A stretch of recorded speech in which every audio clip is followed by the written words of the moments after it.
আসসালামু আলাইকুম সম্মানিত ভিউয়ার্স, আশা করি সকলেই ভালো আছেন। আমিও আপনাদের দোয়ায় ভালো আছি।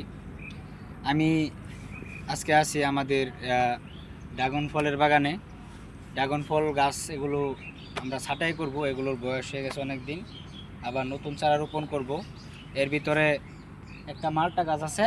আগে অবশ্যই একটা মালটার বাগান ছিল, মালটার বাগানটা আমরা কেটে ফেলেছি, অনেক বয়স হয়ে গেছিলো। একটা চারা রাখছিলাম, এটার মধ্যে কিছু মালটা আসছে, দেখানোর চেষ্টা করছি। এই যে দেখেন,